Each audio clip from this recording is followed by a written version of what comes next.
தம்பி சொல்லுப்பா, இங்கே கிட்ட வாங்க.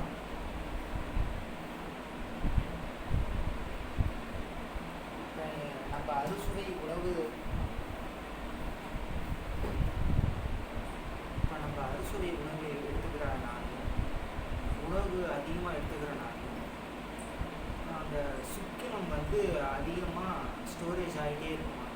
அந்த முன்னே உணவு எந்த அளவுக்கு சாப்பிட்றீங்களோ அந்த அளவுக்கு தான் சுக்கிலம் உற்பத்தி ஆகும். அப்போ உணவு நம்ம அதிகமாக எடுத்துக்கிறப்ப சுக்கிலம் அதிகமாக ஸ்டோரேஜ், ரத்தம் எந்த அளவுக்கு அதிகமாக உற்பத்தி ஆகுதோ அந்த ரத்தத்திலிருந்து ஃபில்டர் ஆகிறது தான் சுக்கிலம். உணவுனுடைய முறைக்கு தகுந்த மாதிரி சுக்கிலம் அது உற்பத்தி ஆகும். ரெண்டாவது, உணவுடைய தன்மைக்கு தகுந்தவாறு சுக்கிலம். ரத்தம் எப்படி மாறுபடுது? வள்ளலார் 4 வகையான ரத்தத்தை சொல்கிறாரு. இப்போ சயின்ஸில் சொல்கிற மாதிரி வள்ளலார் முன்னாடியே சொல்லிட்டார். ஒவ்வொரு நோக்கும் என்னென்ன வகையில் ரத்தம் வந்து சுரக்கிறது, அந்த ரத்தத்தினுடைய குவாலிட்டி எப்படி தன்மை மாறுகிறது. அப்போ அது சுக்கிலமாக மாறுகின்ற பொழுது அந்த சுக்கிலத்திற்கு தகுந்த மாதிரி அறிவு எப்படி மாற்றம் பெறுகிறது. எல்லாமே நம்ம உண்ணக்கூடிய உணவினால் வரக்கூடியதான். உணவில் தான் எல்லாமே நடக்குது. உணவு இல்லாமல் எதுவுமே நடக்காது. அப்புறம் வேறு அடுத்த கேள்வி. அதனால் சுக்கிலம் என்பதே ரத்தத்தினால் உற்பத்தி ஆகிறது தான். புரியுதா? அப்போ அந்த சுக்கிலம் என்பது தான் விந்துன்னு சொல்கிறோம். பெருநாள் பேசுங்க. அந்த விந்துக்கு பேர் தான் நாதம். விந்துலேருந்து வரக்கூடிய சப்தம், ஒலி, அதுக்கு பேர் தான் நாதம்னு வச்சோம். அப்போ விந்துலேருந்து வரக்கூடிய நாதத்தினால் வர நாதம், விந்தில் இருக்கக்கூடிய நாதம் உற்பத்தியானதான் நம்ம பேச முடியும். நம்ம விந்து ட்ரை ஆகிடுச்சுன்னா நம்ம பேச்சு ட்ரை ஆகிடும். இப்போ நீங்கள் மரணம் அடைகிறவங்கள போய் பாருங்கள், பேசிகிட்டே இருப்பாங்க, திடீர்னு பேச முடியாது அவங்களால. அப்போ என்னாச்சு? அங்கே குண்டல் பையில விந்து ட்ரை ஆகிடுச்சுன்னா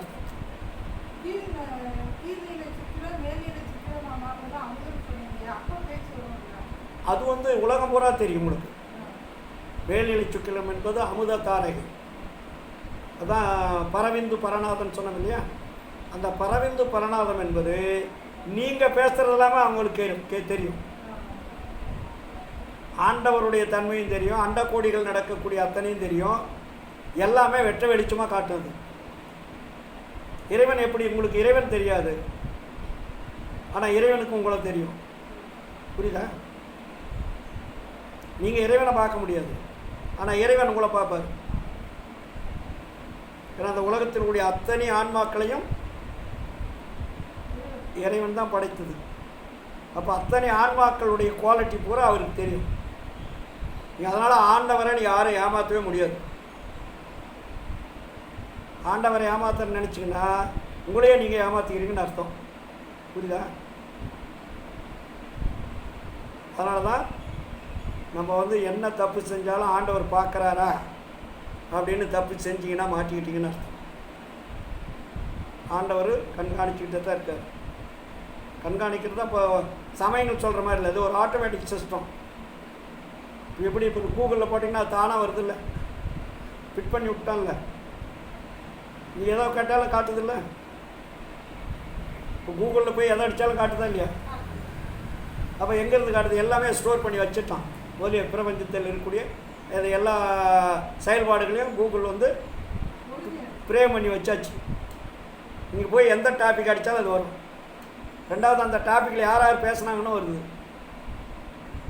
நீங்கள் ஒரு டாபிக் பேசி ஸ்டோர் பண்ணிட்டீங்கன்னா உங்கள் பேர் அடித்தா நீங்கள் என்ன பேசுனீங்கன்னு வந்துடும். அது மாதிரி இறைவனுடைய அந்த ஸ்டோரேஜ் இது உலகம் பூரா. இந்த அண்ட கோடிகளெல்லாம் இறைவனுடைய கண்ட்ரோல் இருக்குது. நீங்கள் எங்கேருந்து எதை பண்ணாலும் இறைவனுக்கு அங்கே கனெக்ஷன் கிடச்சிக்கிட்டே இருக்கும். அது ஒரு ஆட்டோமேட்டிக் சிஸ்டம். அந்த சிஸ்டத்தை அவர் ரெடி பண்ணி வச்சுட்டார். அது தானாக ஒர்க் பண்ணிகிட்ருக்கோம். அதில் நீங்கள் சிக்கிக்கிட்டீங்கன்னா நீங்கள் ஒழிஞ்சிங்கன்னு அர்த்தம். அதில் கரெக்டாக போயிட்டு இருந்தீங்கன்னா இறைவன் வந்து எந்த இடத்துக்கு உங்களை அனுப்பணுமோ அந்த இடத்துக்கு நீங்கள் தானே நீங்களே போயிடணும். இறைவன் வந்து கூட்டிகிட்டு போகணுன்ற அவசியம் கிடையாது. அந்த சுழற்சியை முதல்ல வந்து ஃப்ரேம் பண்ணி ஃபிட் பண்ணி வச்சாச்சு. எப்படி கம்ப்யூட்டரில் ஸ்டோர் பண்ணி வைக்கிற மாதிரி எல்லாம் ஸ்டோர் பண்ணி வச்சாச்சு. அதுலேருந்து நீங்கள் தப்பிக்க முடியாது. இப்போ நம்ம நினைப்போம் யாரும் இல்லை, இப்போ தப்பு பண்ணால் என்ன யாராக பார்க்குறாங்களான்னு நினைப்பீங்கள்ல. நம்மளை பார்த்துக்கிட்டு இருக்கான் ஒருத்தன்னு தெரியாத செய்ய யாரும் தப்ப முடியாது. நீ ஒரு நாளைக்கு எத்தனை மூச்சு விட்டிங்கனாலும் கணக்கு போயிடும். இந்த உலகத்தில் எவ்வளோ நேரம் காற்று சுவாசிச்சுட்டு இருக்கிறீங்க, எவ்வளோ தின்னு இருக்கிறீங்க, இந்த உலகத்தில் இறைவன் படைத்த பொருளில் எவ்வளோ அனுபவிச்சிருக்கிறீங்க, நீ ஒரு நாளைக்கு எத்தனை அடி தூரம் நடக்கிறீங்க, எல்லாமே கணக்கு இருக்குது. அப்போ உணவுக்குள்ளே எவ்வளோ உடம்புக்குள்ளே நீங்கள் ஸ்டோர் பண்ணிக்கிட்டு அனுப்பிக்கிட்டே இருக்கிறீங்க, எல்லாமே ரெக்கார்ட் ஆகிடும். வள்ளலார் அதனால தான் எம்டியாக இருந்தார். எதையுமே இந்த உலகத்தில் அவர் அனுபவிக்கலை. ஆனால் எல்லாரும் கொடுத்த சுதந்திரம் அவருக்கும் கொடுத்தார் இறைவன். தேக சுதந்திரம், போக சுதந்திரம், ஜீவ சுதந்திரம். இந்த 3 சுதந்திரமும் இறைவனால் நமக்கு கொடுக்கப்பட்ட சுதந்திரங்கள். ஆனால் அந்த சுதந்திரத்தை வச்சு தான் நீங்கள் ஆடிக்கிட்டு இருக்கிறீங்க எல்லாருமே. இறைவன் உங்களுக்கு கொடுத்த சுதந்திரத்தை நீங்கள் எப்படி பயன்படுத்தணும்?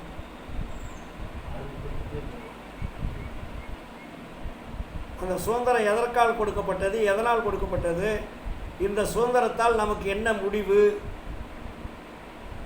என்ன இறுதி வாழ்க்கை கிடைக்கும், இதனால் என்ன லாபம் கிடைக்குன்னு அதை உணர்ந்தால் தான் நீங்கள் சுதந்திரத்தை மாற்ற முடியும். ஏன்னா கிடைச்ச சுதந்திரமே இது பெரிய நமக்கு கிடைச்ச லாபம்னு நினச்சிட்டு இஷ்டத்துக்கு ஆடுறோம். அதுக்கு பேர் தான் தேக சுதந்திரம்னா உடம்பு, போக சுதந்திரம்னா இந்த உலகத்தில் இருக்கக்கூடிய பொருள்லாம் அனுபவிக்கிறது, ஜீவ சுதந்திரம்னா உயிர். அப்போ இந்த 3 சுதந்திரத்தால் உங்களுக்கு என்ன லாபம்னு பார்த்தீங்கன்னா, நீங்கள் அனுபவிச்சுட்டு கடைசியில் வயசு முதலுக்கு செத்து போயிடுவீங்க. அதனால தான் அதுக்கு சிற்றின்ப லாபம்னு பேர். அதனால் என்ன வருது நமக்கு? நரை, திரை, பிணி, மூப்பு, பயம், மரணம் இதெல்லாம் வரும். இந்த 3 சுதந்திரத்தையும் நீங்கள் என்ன பண்ணணும்? இதனால் நமக்கு ஆபத்து, இதனால் நம்ம வாழ்க்கையில் வாழ்ந்துக்கிட்டே தான் இருக்கணும், பிறப்பிறப்பு வந்துக்கிட்டே தான் இருக்கும், இதனை அனுபவிக்கிற வழியும் நமக்கு மரணம் உண்டு அப்படின்ற உணர்ந்து இந்த சுதந்திரத்தை திருப்பி இறைவன்கிட்டே கொடுத்துட்டு இறைவன்கிட்ட இருக்கக்கூடிய சுதந்திரத்தை நீங்கள் கேட்கணும். அதுக்கு பேர் என்ன?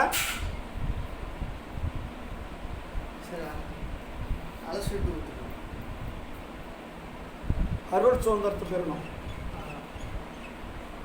இல்லைங்களா? அப்போ அந்த அருள் சுதந்திரத்தை பெறுவதற்கு நம்ம தயாராக இருந்தால் தான் சன்மார்க்கத்தில் நம்ம நீங்கள் ஃபீல்டில் வந்து ரன் பண்ண முடியும். இல்லாட்டி வேஸ்ட்டு தான். அதுபடி நடக்கணும். கரெக்ட். ஏன்னா நம்ம இஷ்டத்துக்கு நடக்கிறதுக்கு நீங்கள் ஒன்றும் இல்லை. ஒரு எக்ஸாம்பிள், உங்கள் அப்பா வந்து 1 கோடி ரூபாய் உங்கள்கிட்ட கொடுத்துட்டாரு. அந்த 1 கோடி ரூபாய் நீங்கள் பாதுகாக்கிறதும் அதை அழிக்கிறதும் உங்களுடைய பொறுப்பை ஒப்படைச்சாச்சு. அது உங்கள் இஷ்டம் தானே. அப்போ நீங்கள் அந்த பொருளை பூரா அனுபவிச்சுட்டிங்கன்னா உங்கள் அப்பா என்ன நினைப்பார்? அடிச்சிட்டிங்கன்னா என்ன நினைப்பார்? நீ ஒரு ஊதாரி பையன் நினைப்பார். அந்த பொருளை அழிக்காமல் அதையே அப்படியே வச்சுட்டு அதுக்கு மேல் கொண்டு நீங்கள் சேர்த்திங்கன்னா அப்பா உன்னை பாராட்டுவாரா? அதுபோல தான் இறைவன் நமக்கு கொடுத்த சுதந்திரத்தை அதை நீங்கள் ஒரு சிறு துரும்பு கூட அனுபவிக்காமல் திருப்பி அவர்கிட்டே கொடுத்துட்டு இந்த சுதந்திரம் எனக்கு வேண்டாம், உன்னுடைய அருள் சுதந்திரத்தை கொடுன்னு வாங்க. அப்போ அருள் சுதந்திரத்தை வாங்குவதற்கு உங்களுடைய தகுதி என்னன்னு பார்ப்பார். அந்த தகுதி உங்களுக்கு இருக்கா இல்லையான்னு டெஸ்ட் பண்ணுவார். அந்த டெஸ்ட்டில் நீங்கள் பாஸ் பண்ணிங்கன்னா தான் கொடுப்பார், இல்லாட்டி கொடுக்க மாட்டார். புரியுதா? அதான் சொன்னேன் இல்லையா, இந்த உலகத்திலிருந்து இறைவனை தொடர்பு கொள்ளணும். ஏன்னா நம்ம ஜீவன்களை தான் தொடர்பு கொள்ளணும், மெட்டீரியலை தான் தொடர்பு கொண்டுருக்கோம். நம்ம தொடர்பு கொள்வது பூரா என்ன? மெட்டீரியல். மெட்டீரியல்னா என்ன? ஜடப்பொருள். ஜடப்பொருளை தான் அதிகமாக தொடர்பு வச்சுக்கிறோம். மெய்ப்பொருள்கிட்ட தொடர்பு வைக்கவே இல்லை.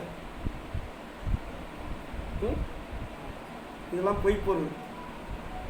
அதனால தான் வள்ளல் பெருமான் அதுக்கு மெய்ப்பொருள்னு பேர் வச்சார். மெய்ப்பொருள் நன்குணர்ந்து எந்தகு சிற்றம்பலத்தை என் தந்தை அருள் அடைவின் இரவாத வரம் பெறலாம் இன்ப முறலாம் என இல்லையா? அப்போ மெய்ப்பொருளை தொடர்பு வைப்பதற்கு தான் நமக்கு இந்த மனித தேகமே கொடுக்கப்பட்டது. இந்த மனித தேகம் உயர்ந்த அறிவுள்ள தேகம்னு பேர். இது சாதாரண தேகம் அல்ல, எல்லா தேகத்தை விட உயர்ந்த அறிவுள்ள தேகம் மனித தேகம். அப்போ அந்த மனித தேகத்திற்கு மனித தேகம் கொடுத்ததனுடைய நோக்கம் மெய்ப்பொருளை தொடர்பு கொள்வதற்கு தான். அதனால தான் எந்த சமய மதங்களும் அதை சொல்லாமல் ஆன்மீகம் என்ற போர்வையில் கடவுள் என்ற உருவத்தை வைத்து காடு மேடெல்லாம் நம்மளை நடக்க வச்சுட்டாங்க. இப்போ எங்கே பார்த்தாலும் கடவுள் இருக்கார்ல, எங்கே வேணாலும் போகிறீங்கல்ல வரீங்கல்ல. இப்போ இத்தனை கடவுள் இந்த உலகத்தில் இருக்காருன்னு கேட்டால் என்ன பண்ணுவீங்க?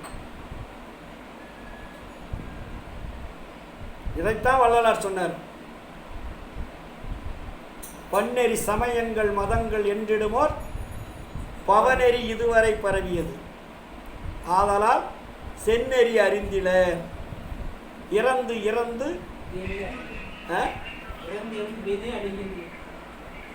செறி இருள் அடைந்தனர் என்றார். புன்னெறி தவிர்த்து ஒரு பொது நெறி எனும் வான் புத்தமுது அருள்கின்ற தன்னெறி செலுத்துக என்ற என் அரசே தனி நடராஜ சற்குருமணியன்.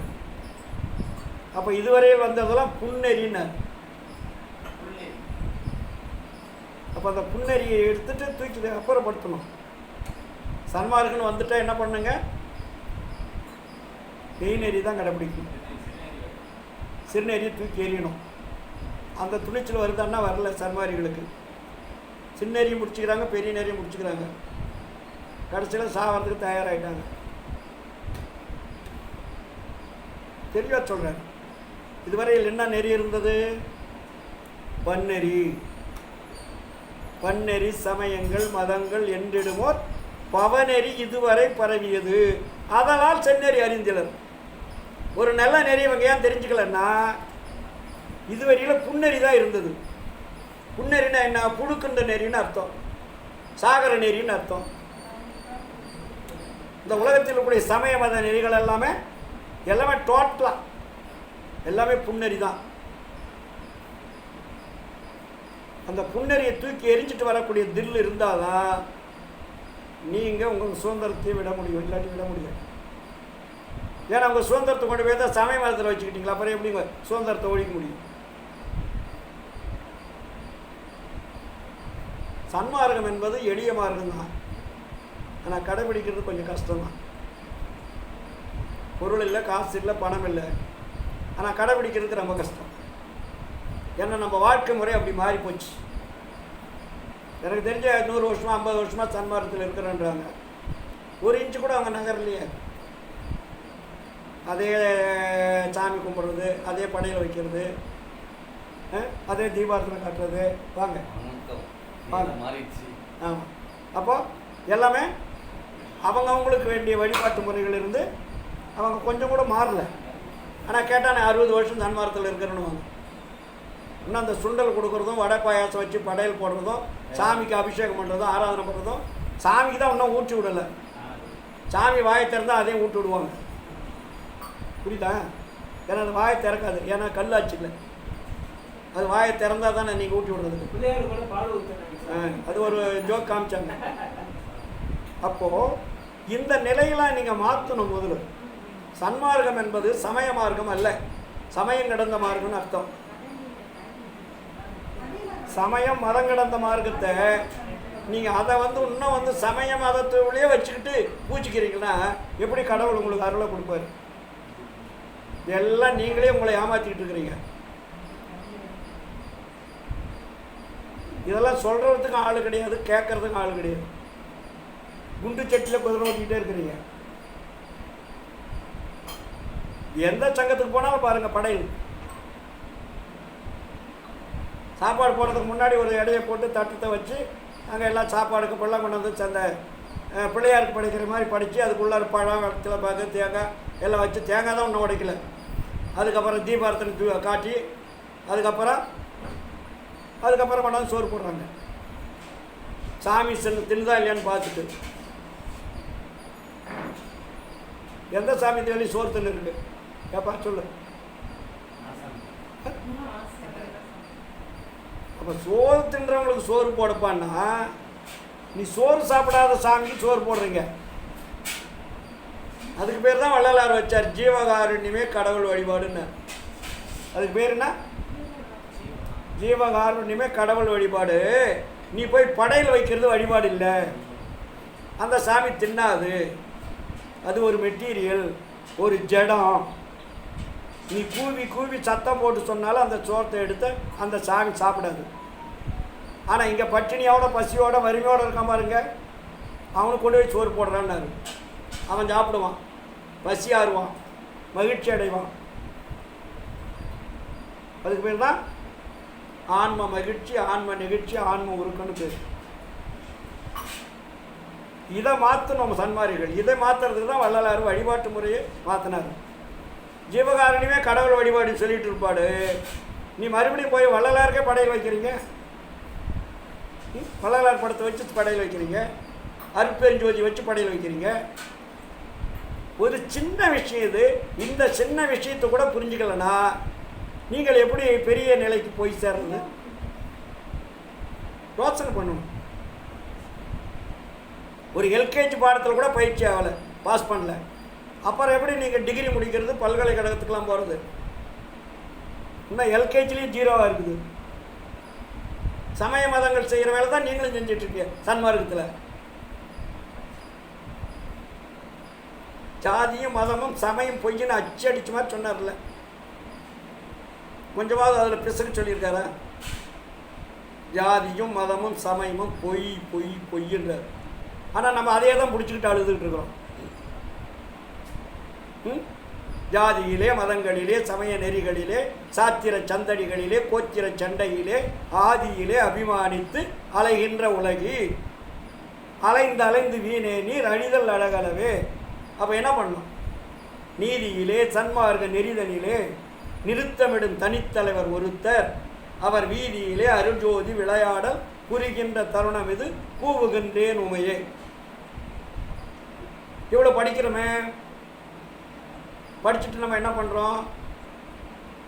நம்மளும் தப்பு பண்ணுறோம், சன்மார்க்கத்துக்கு வரவங்களுக்கும் தப்பு பண்ண வைக்கிறோம். நீங்கள் திருந்தினா தான் இன்னொருத்தர் திருத்த முடியும். நீங்கள் திருந்தாதான் இன்னொருத்தர் திருத்துறதுக்கு முயற்சி பண்ணிங்கன்னா நீங்களும் அழிஞ்சு போயிடுங்க, வரவனும் அழிஞ்சு போயிடுவோம். அதனால தான் வள்ளலார் தெளிவாக சொன்னார். அகவலில் கடைசியில் என்ன சொன்னார்? உலகினில் உயிர்களுக்குறும் இடையூறெல்லாம் விலக நீ அடைந்து விளக்குக மகிழ்க. நீ அடையாத போய் இன்னொருத்தனுக்கு சொல்லாத. நீ கெடுற மாதிரி அவனும் கெட்டு போயிடுவான். புரியுதுங்களா? அதனால் முதல்ல நம்ம அதை அடையணும், அதுக்கப்புறம் தான் சொல்லணும். நான் கண்டதெல்லாம் வழிபாடு பண்ணிக்கிட்டு போய் நான் சன்மார்க்கத்தை பேசினா நீங்கள் என்ன சொல்லுவீங்க? எல்லாம் ஏரோடு கதிர்கள் அப்படி தான் எல்லா மாதிரி தான் பண்ணிட்டு போன்னு சொல்லுவீங்களா இல்லையா? அப்போ நான் ஒன்று சொல்கிறேன்னா அதை நான் கடைப்பிடிக்கணும். எங்கள் வீட்டில் வந்து பார்த்தீங்கன்னா அந்த டெஸ்ட்டில் நான் பாஸ் பண்ணியிருக்கணும். இவர் வெளியே ஒன்று பேசுகிறாரு, வீட்டுக்கு போனால் தான் தெரியுது ஒரு யோகிதன்னு நினச்சிங்கன்னா அப்போ நான் தப்பு தானே? இருந்தேன், ஆரம்பத்தில் இருந்தோம், அறியாமையில் இருந்தோம், அருட்பாவை படித்தோம், தெளிவு பெற்றோம். ஒவ்வொரு லைன்லாம் படித்து வள்ளலார் என்ன சொன்னார்? எதை விடணும், எதை பிடிக்கணும், இதெல்லாம் பிடிச்சா விட்டால் தானே நம்ம வேலை ஏற முடியும். நமக்கு வழி தானே, 2 வழி தானே சொன்னார் வள்ளலார். 2 கல்வி சொல்லியிருக்காரு. என்ன கல்வி சொன்னார்? இன்னொரு கல்வி சாகுங்கல்வி. இந்த உலகத்தில் என்ன இதுக்கு முன்னாடியே சாகுங்கல்வி இருக்குது. நீங்கள் அந்த கல்வி ஏன் படிக்க போகிறீங்கன்னு கேட்குறாரு. நான் தான் சாகா கல்வி படிக்க கூப்பிட்றேனப்பா, நீ மறுபடியும் சாகுங்கல்விக்கே போகிறேன்னு கேட்குறாருல. வள்ளலார் வந்து சாகுங்கல்வியை மாற்றி சாகா கல்வி கொண்டு போகிறதுக்கு தான் வந்தார். நமக்கு படிப்பை அடிச்சோடியே மாத்துறாரு இல்லைங்களா? அப்போ சாகா கல்வி கற்றுக் கொடுக்கக்கூடிய வள்ளலார்கிட்ட போய் நீங்கள் சாகுங்கல்வியே கேட்டுட்டு இருந்தால் என்ன அர்த்தது? புரியுதுங்களா? சாகாத கல்வியே கல்வி, ஒன்றே சிவம்தான் என அறிந்த அறிவே தகும் அறிவு, மலமைந்தும் என்ற வல்லபமே தனித்த பூரண வல்லபம். வேகாத காலாதி கண்டு கொண்டு எப்பொருளும் விளைவித்த தொழிலே மெய்த்தொழிலதாகும். இந்நான்கையும் ஒருங்கே வியந்து அடைந்து மா காதலுற எல்லா வல்ல சித்தாகி நிறைவான வரமே இன்பமா. மண்ணும் இது நீ வெற்ற சுத்த சன்மார்க்கத்தின் மரபென்றுரைத்த குருவேன். சுத்த சன்மார்க்கத்தினுடைய மரபென்னா என்ன? சாகாத கல்வியே கல்வி.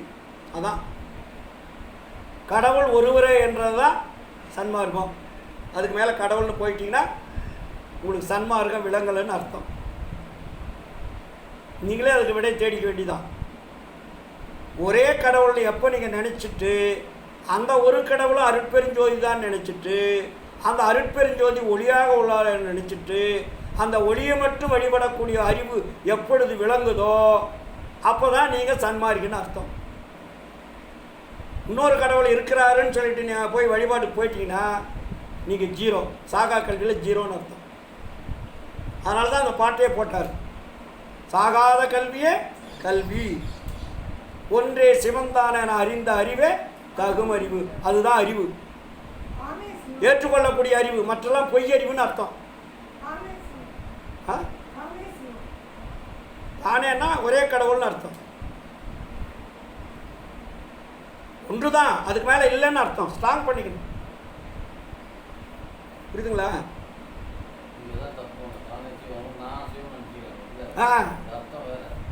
தலவா சொல்றாரு பாருங்க. சாகாத கல்வியே கல்வி, ஒன்றே சிவம்தான். ஒன்றே சிவம்தான் என அறிந்த அறிவே தகும் அறிவு. அதுதான் அறிவுன்ட்டாரு. அது இல்லாத இன்னொரு கடவுள் நீ போய் வணங்கினா உனக்கு அறிவு இல்லைன்னு அர்த்தம். மலமைந்து வென்ற வல்லபமே தனித்த பூரண வல்லபம். மலம் என்பது என்ன? அதுக்கு முன்னாடி நமக்கு என்ன சொல்லியிருக்காங்க? ஆணவம், மாயை, கண்மன்னு சொல்லியிருக்காங்களா? சமயத்தில் சொல்லியிருக்கா? மும்மலங்கள்னு அது பேர். வள்ளலாருங்க என்ன பண்ணுறாரு? 5 மலங்கள் சொல்கிறாரு. ஆணவம், மாயை, மாமாயை, பெருமாயை, கண்மம், 5 மலங்கள். மலம் 5 வென்ற வல்லபமே தனித்த பூரண வல்லபம்.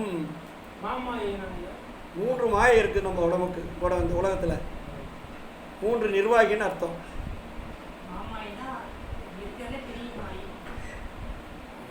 அதாவது எனக்கு உதாரணம் சொல்லணுன்னா, ஒரு பில்டிங் கட்டுறீங்க. பில்டிங் கட்டுறதுக்கு மெட்டீரியலாக கொண்டாடுறது ஒரு ஆள் கொண்டாடுறானா? செங்கல், சிமெண்ட்டு, ஜல்லி, தண்ணி எல்லாம் கொண்டு வந்துடுறாங்களா? கொண்டு வந்துடுறாங்க. அதெல்லாம் கலவை போடுறாங்களா? கலவை போட்டு அதை யாருக்கிட்ட கொடுக்குறாங்க? கொத்தனார்கிட்ட கொடுக்குறாங்களா? கொத்தனார் என்ன பண்ணுறாரு? வச்சு கட்டுறாரா? அதுக்கப்புறம் ஃபினிஷ் பண்ணுறதுக்கு இன்னொன்று வரும். ஃபினிஷ் பண்ணிவிட்டு என்ன பண்ணும்? அதை பூரா பூசி தெரியாது. இப்போ இந்த செங்கல் தெரியுதா உள்ள? இதெல்லாம் பண்ணியாச்சு, கவர் பண்ணியாச்சா? அப்போது இந்த மெட்டீரியல் கொண்டு வர்றது ஒரு மாயை, அதை ஃபுல்லாக கட்டடமாக கட்டுறது ஒரு மாயை, அதை மறைமுகமாக எல்லாத்தையும் பாதுகாப்பு பண்ணி செயல்படுத்துறது ஒரு மாயை. தத்துவத்தில் ஒரு பாட்டே போடுவார்.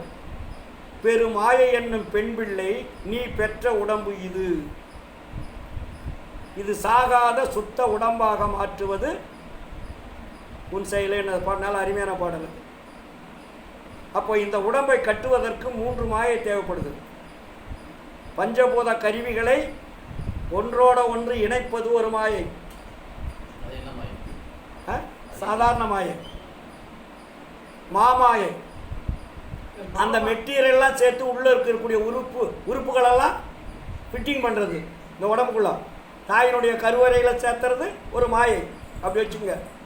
கருவறைக்குள்ளே போய் ஃபிட்டிங்லாம் பண்ணி ஒன்றோட நினைக்கிறதுல எலும்பு, சதை, அந்தந்த ஜங்ஷன் வரையா பிரித்து இப்படி ஒயர், இந்த ஒயர் பூரா ஃபிட்டிங் பண்ணியிருக்காங்கள்ல, இது பூரா கனெக்ஷன் கொடுக்கறது. எலும்பு, சதை எல்லாம், மூட்டு, அது இது எல்லாத்தையும் உடம்புல இருக்கக்கூடிய அத்தனை உறுப்புகளையும் ஒன்றோட ஒன்று இணைக்கிறது.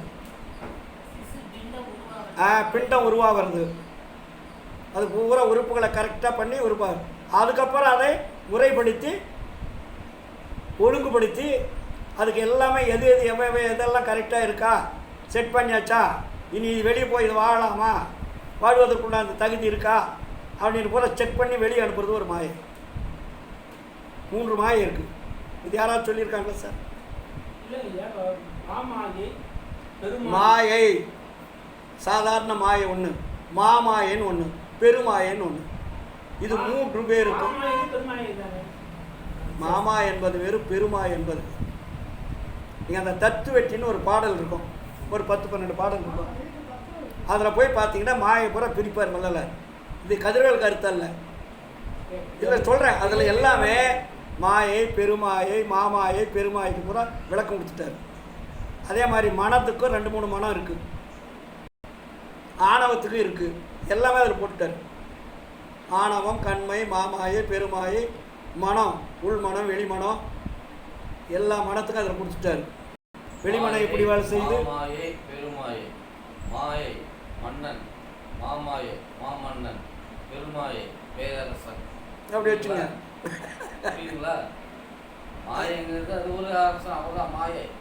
மாயைக்கெல்லாம் பெரிய மாயை மாமாயை, மாமாய்க்கெல்லாம் பெரிய ஆளுன்னா பேரரசன், பெருமாய். பெருமாய். அப்போது இதையெல்லாமே வள்ளலார் கண்டுபிடிச்சி நம்ம சொல்கிறார். இதுக்கு முன்னாடி இந்த உடம்பை பற்றியும் உயிரை பற்றியும் யாருமே இவ்வளோ விரிவாக சொன்னதே கிடையாது. ஏன்னா கதைகளாக வடிச்சுட்டு போயிட்டாங்க. நமக்கு எல்லாமே என்ன சொல்லியிருக்காங்க? கதை தான் சொல்லியிருக்காங்க. கலை உரைத்த கற்பனையை நிலையென கொண்டாடும் மண்மூடி போகண்டார். கலை உரைத்த கற்பனை நிலையென கொண்டாடும் கண்மூடி வடக்கமெல்லாம் மண்மூடி போகண்டார். இதை விட ஒரு வார்த்தை தேவையா? எவ்வளோ கொடூரமான வார்த்தை இல்லையா அது? அப்போ நீங்கள் கதைகள் வரக்கூடிய கதாபாத்திரங்கள்லாம் கடவுளாக வச்சுட்டான், அவ்வளோதான். நீ கடவுள் வணங்குறவங்களாம் யார்? கதையில் வரக்கூடிய கதாபாத்திரங்கள். பெரிய புராணத்திலிருந்து அதில் வரக்கூடியதான் கடவுளாக்கிட்டாங்க. வால்மீகத்தில் வர பூரா அதில் பூரா இப்போ கடவுளாக்கிட்டாங்க. மகாபாரதத்தில் வர்றது பூரா கடவுளாக்கிட்டாங்க. அப்போது கதைகள் வரக்கூடிய கதாபாத்திரங்கள் அதுக்கு பேர்.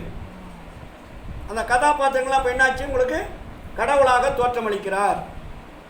ஒரு சின்ன எக்ஸாம்பிள் ஷார்ட்டாக சொன்னால் புரியும். சினிமா இருக்குது, கதை எழுதுகிறோம் ஒருத்தன் இல்லை. இப்போ வந்து கதாபாத்திரத்தில் இந்த கதை எழுதுகிறோம் ஒருத்தன், சினிமாவுக்குன்னு டைலாக் எழுதுகிறோம் ஒருத்தன், பாடல் எழுதுகிறோம் ஒருத்தன், மியூசிக் அடிக்கிறோம் ஒருத்தன், கேமரா எடுக்கிறோம் ஒருத்தன், துணை நடிகர்லாம் நிறைய இருக்காங்க. எல்லாமே அத்தனையும் சேர்ந்து தான் ஒரு படம், எடிட்டிங்லேருந்து எல்லாமே. ஆனால் நீங்கள் எல்லாம் பார்த்து முடிச்சுட்டு பாடு இது யாருடைய படம்னு சொல்கிறீங்க? எம்ஜிஆர் படம், சிவாஜி படம், கமல் படம். அவன் வந்தான், காசு வாங்கிட்டு வீட்டுக்கு போயிட்டான், நடிச்சிட்டான். அவன் வரான், காசு கொடுக்குறாங்க, நடிச்சிட்டான், வீட்டுக்கு போயிட்டான். ஆனால் கதை எழுதணுன்னு விட்டுட்டீங்க, டைலாக் எழுதணுன்னு விட்டுட்டீங்க, கேமராமேனே விட்டுட்டீங்க, எல்லா நடிகர் துணை நடிகர்லாம் விட்டுட்டீங்க, மியூசிக் டைரக்டர் விட்டுட்டீங்க, பாடலாசிரியர் விட்டுட்டீங்க, பாடல் இயற்றவனை விட்டுட்டீங்க, ஆனால் நடித்தவனை விட்டு முடிச்சுட்டீங்க. அதே கதை தான் சமய மதங்கள். வேசர கதை எழுதினாரா? அப்போ கதை எழுதல கதாபாத்திரங்களை பூரா என்னாச்சு? தெய்வங்களை வச்சுட்டீங்க, வேசரை விட்டுட்டீங்க. ராமாயணம் எழுதுனவர் யார்? வால்மீகி. அவர் எழுதின கதாபாத்திரங்களாம் என்னாச்சு? கடவுள் ஆயிடுச்சு. ஆனால் வால்மீகி பேசுகிறீங்களா? சேக்கிழார் என்னாச்சு? பெரிய புராணம் நாயன்மார்கள்லாம் எழுதினாரா? நாயன்மார்களை கடவுளாக்கிட்டீங்க, சேக்கிழாரை விட்டுட்டீங்க. இதைத்தான் வள்ளலார் பேருபதேசம் சொல்லுவார். இதை மறைத்தவன் ஓர் வல்லவன், அவன் பூட்டிய பூட்டை இதுவரையில் யாரும் திறக்க வரவில்லை, உடைக்கவும் வரவில்லை. நம்ம என்ன புரிஞ்சுக்கிட்ட? பேருபதேசம் டெய்லி படிக்கிறோம் இல்லையா? அப்போ இவன் இந்த உண்மைகள் எல்லாம் மறைத்தவன் கெட்டிக்காரன்றார். வல்லவனா யாரு?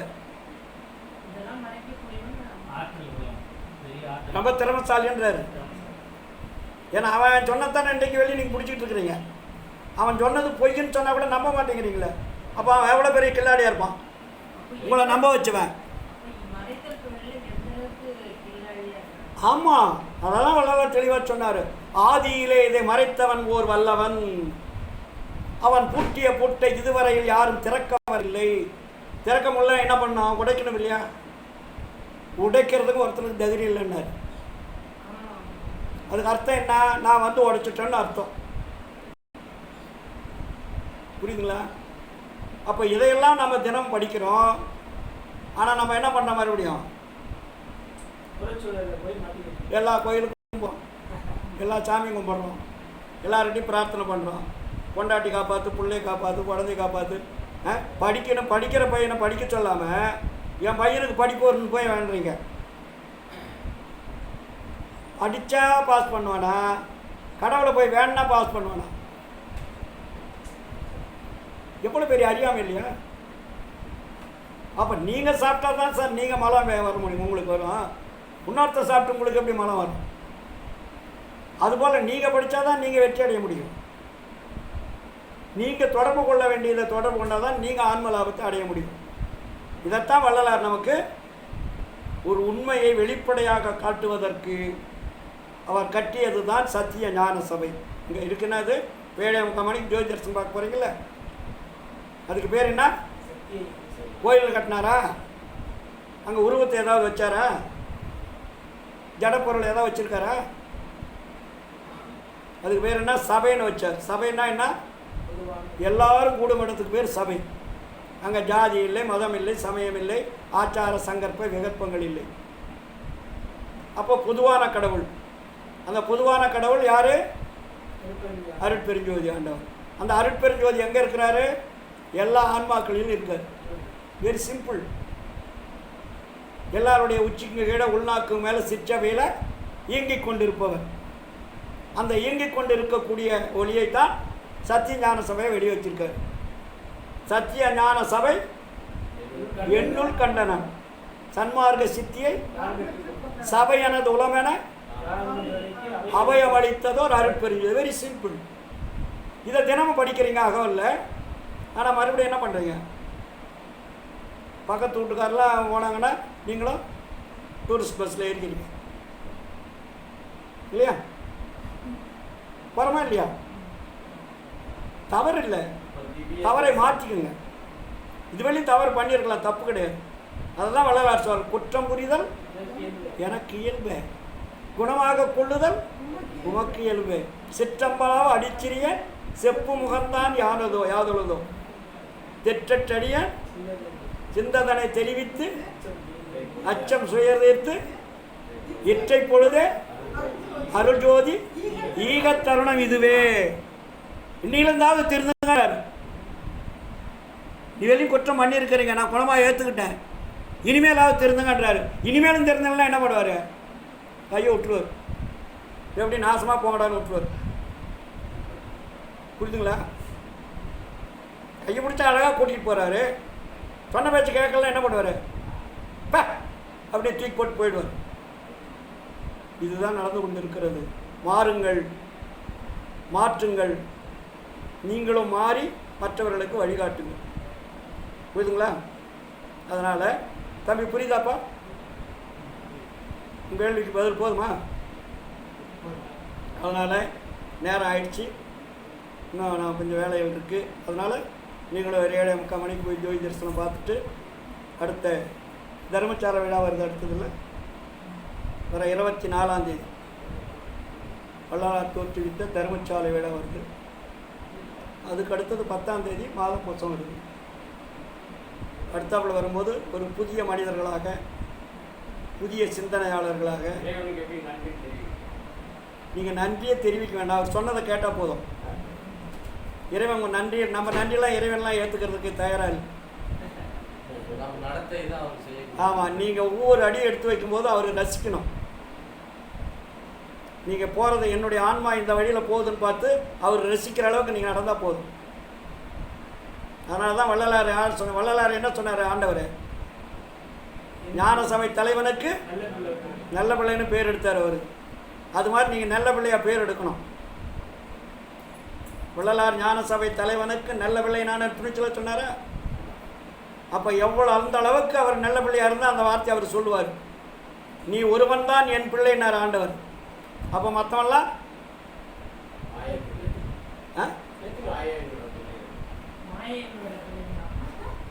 சொல்கேளா பிள்ளை. ஆமாம், அதுக்கு பேர் சொல்கேளா பிள்ளைன்னு பேர். மற்றவங்கெல்லாம் பிள்ளைகள், அவர் மட்டும் செல்ல பிள்ளை. அதான் ஒரு பாடலை சொல்லுவார், விறகெடுத்தாய், மண் சுமந்தாய், பிறம்படிப்பட்டாய் இப்படின்னு ஒரு பட்டியலே போட்டுட்டு வருவார். சிவபெருமான் இதெல்லாம் பண்ணியிருக்காங்கல்ல. இறைவன் வந்து பிட்டுக்கு மண் சுமந்தாய், பிறம்படிப்பட்டாய், என்னோட ஒரு பட்டியலே போட்டு வருவார். கடைசியில் சொல்லுவார், சொல்கேளா பிள்ளையை பெற்றதினால் வந்த தோஷமோ, நீ சொல்கேளா பிள்ளையை பெற்றதுனால நீ போய் அவனுக்காக அடி வாங்கினியான்னு கேட்குறாரு. என்ன சவுக்கடி இது? பிறம்படிப்பட்டாய், மண் சுமந்தாய், என்னென்ன சொல்கிறாரு. அது ஒரு பட்டியலே போட்டார், மனப்பாடம் வரல. கடைசியில் சொல்கேளா பிள்ளையை பெற்றதினால் வந்த தோஷமோ, உனக்கு தோஷம் வந்துருச்சா? உன் பேச்சை கேட்காதனால அவனுக்கு போய் நீ பிள்ளை மண் சுமந்தியா, பிறம்படிப்பட்டியா? வரலாறுல படிக்கிறவங்கள திருவிளையாடலாம் இதெல்லாம் பார்க்குறவங்கள. அப்போது ஆண்டவருடைய செல்ல பிள்ளையால நம்ம வளரணும். நமக்காக வந்து ஆண்டவர் அடி வாங்கலாமா? ஆண்டவர் வந்து மண் சுமக்கலாமா? பொதி சுமக்கலாமா? இதுதான் கேட்குறார் வள்ளலார். சொல்கேளா பிள்ளையை பெற்றதினால் வந்த தோஷமோ. அப்போ சொல்கேளா பிள்ளைன்றது எல்லாத்தையும் சொல்லிட்டாரா? அப்போ வள்ளலார் மட்டும் என்ன சொன்னார்? என் பிள்ளை, செல்ல பிள்ளை, ஞான பிள்ளை, கதிர் பிள்ளை, பிள்ளை பிள்ளைன்னு அடிக்கிட்டே போவார். இவ்வேளை புரிகை என்றிட்டன அடித்த கஷ்ட சொல்றார். துன்பலாம் தீர்ந்தன, சுகம் பலித்தது, நினை சுந்த அருளொளி நிறைந்த சுத்த சன்மார்க்க நிலை அனுபவம் நினைக்கே சுதந்திரமதானது. உலகில் வன்பலாம் நீக்கி நல் வழியலாம் ஆக்கி மெய் வாழ்வலாம் பெற்று மிகவும் மண் உயிரெல்லாம் கழித்திட நினைத்தனை உன் மன நினைப்பின்படிக்கு அன்பனி பெருக உலவாது நீடூடி விளையாடுக அருஜோதியாம் ஆட்சி தந்தோம். உன்னை கைவிடோம் ஆணை நம்மானை என்று இன்புற திருவாக்களித்து என் உள்ளே கலந்து இசைவுடன் இருந்த குருவே. ஐந்தோல் வள்ளலாருக்கு ஏன் என் பிள்ளை ஆதலாலே இவ்வேளை புரிகை என்றிட்டனர், மனத்தில் வேறு என்னற்க என்ற குருவே. என் பிள்ளைனால உனக்கு ஐந்தோல் வல்லபத்தை நான் தூக்கி கொடுத்தாச்சு, நீ இதை பற்றி கவலைப்படாத. அப்போ நீங்கள் கேட்பீங்க இல்லையா, ஐந்தோல் கர்த்தாலாம் என்னாச்சுன்னு? எல்லாமே டிஸ்மிஸ். என்ன பண்ணியாச்சு? நீங்கள் ஐந்தோல் கர்த்தா என்று இதுவரை சொல்லி கொண்டிருந்தவர்களெல்லாம் 1874 எல்லாத்தையும் டிஸ்மிஸ் பண்ணியாச்சு. யார் இப்போ படிச்சிடுது? தங்கோல் அளவது அருட்பெருஞ்சோதி ஆகவல்ல சொல்லுவார், தங்கோல் அளவது தந்து செங்கோல் எழுத்தன செப்பிய சிவமேன வரும் இல்லை. அப்போ செங்கோல் கையில் கொடுத்துட்டாரா? அப்போ செங்கோல் இப்போ யார் நடத்திக்கிட்டு இருக்கிறது? யார் ஆட்சி நடத்திட்டு இருக்கு? வள்ளலாரிட்டு நடங்க. அப்போ தான் நம்மளாம் முன்னேற முடியும். அதுக்கு பேர் அருளாட்சி. இங்கே இருக்கிற ஆட்சி பற்றி பேசாதீங்க. அண்ட கோடிகளெல்லாம்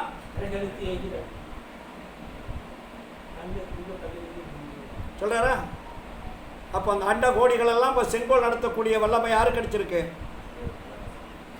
வள்ளலாருக்கு கிடைச்சிருக்கு. அதனால் நம்ம எல்லோருமே இப்போ யாரை பிடிக்கணும்?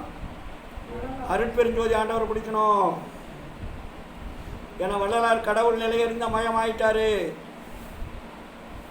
நீங்கள் வள்ளலார் உருவத்தை பார்த்துட்டே இருக்காதீங்க. அதனால தான் வள்ளலாருடைய நிலை என்னப்போ?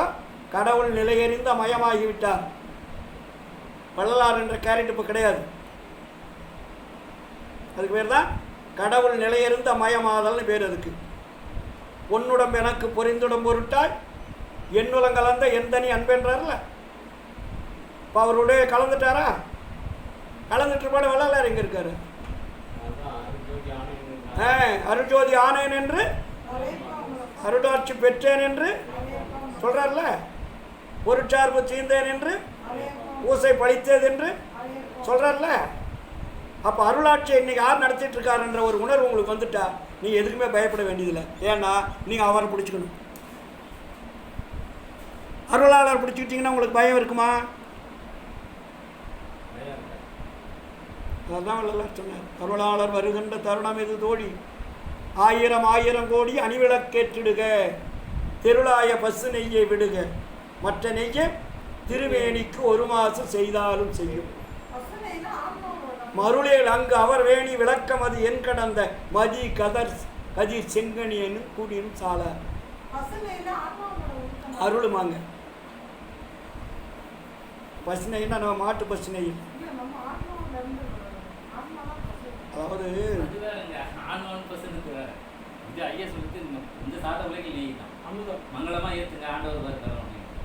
அதாவது இப்போ இந்த விளக்கேற்றுறதுக்கு என்ன சொல்கிறாரு? பசு நெய்யன்ற. அது ஏன் ஆண்டவர் பசு நெய்யில் தான் இருக்கிறான்னு நீங்கள் கேட்டுருவீங்க இல்லையா? அதுக்காக என்ன சொல்கிறாரு? மங்களமாக ஏற்றுதலாம் கண்ட, அது ஒரு உபமானம், அது உபாயம், அவ்வளோதான். கடவுளுக்கு இந்த விளக்கம் அதுக்கு போதும். அவருக்கு அவர் என் கதர் சிங்கனில் கூட்டினும் இத்தனை கோடான கோடி சூரியன் சந்திரன் நட்சத்திரங்கள் கூடினா கூட அந்த ஒளிக்கு ஈக்குவல் கிடையாது. இது ஒரு அடையாளம். இது வெளியே உருவத்தை வணங்கினீங்க, ஒரு ஒளியை வணங்குங்க. உருவத்தில் இருட்டு இருக்கும், ஒளியில் வெளிச்சம் இருக்கும்.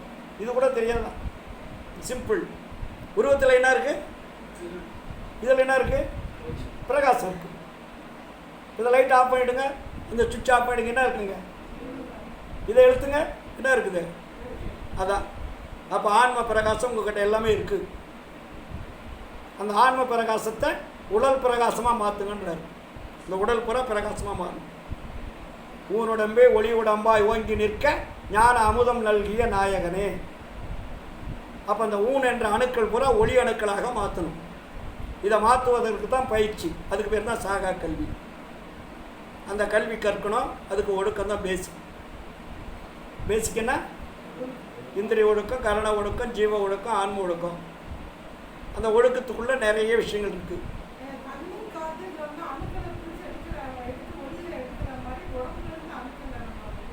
ஆமாம், உங்களுக்கு அதில் நீங்கள் மெல்ட் ஆகிட்டீங்கன்னா அது தன்னைத்தானே பிரிச்சிடும். நீங்கள் போய் பிரிக்கணுன்ற அவசியமே இல்லை. எப்படி உடம்பை கூட்டுச்சோ அதே மாதிரி அந்த கூட்டை பிரிக்கும்.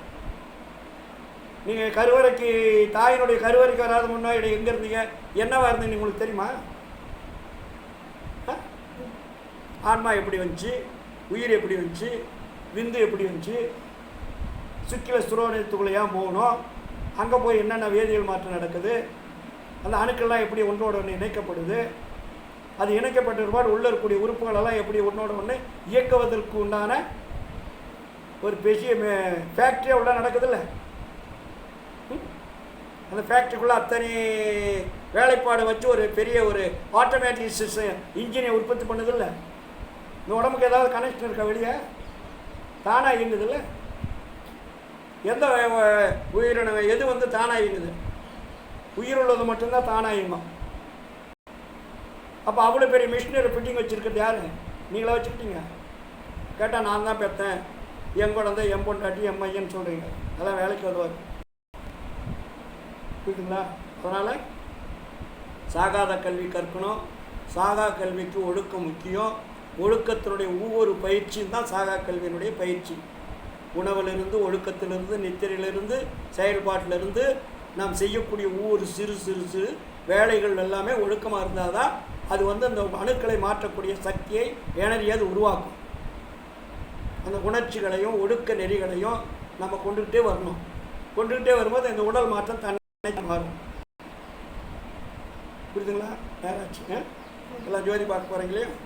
சந்திப்போம் அடுத்த கோஷத்திற்கு. வாழ்க வாழ்க நீடோடி வாழ்க, நீண்டாயுள் நிறைந்த செல்வம், அழியா புகழ், அருளையும் கொடுத்து வாழ்வாங்க வாழ்வதற்கு அருட்பெருஞ்சோதி ஆண்டவர் அருள் புரிய வேண்டிக் கொள்கிறேன். மீண்டும் மீண்டும் வாருங்கள், வள்ளலாருடைய கொள்கையை பின்பற்றுங்கள், மரணமிலா பெருவாழ் வாழ்வதற்குண்டான முயற்சியில் இருங்கள். இறைவன் உங்களை அடைத்துச் செல்வார் என்று கூறிக்கொண்டு எனது சிறிய உரையை நிறைவு செய்கிறேன். நன்றி, வணக்கம், வாழ்த்துக்கள். அருட்பெரும் ஜோதி, அருட்பெரும் ஜோதி, தனிப்பெரும் கருணை, அருட்பெரும் ஜோதி.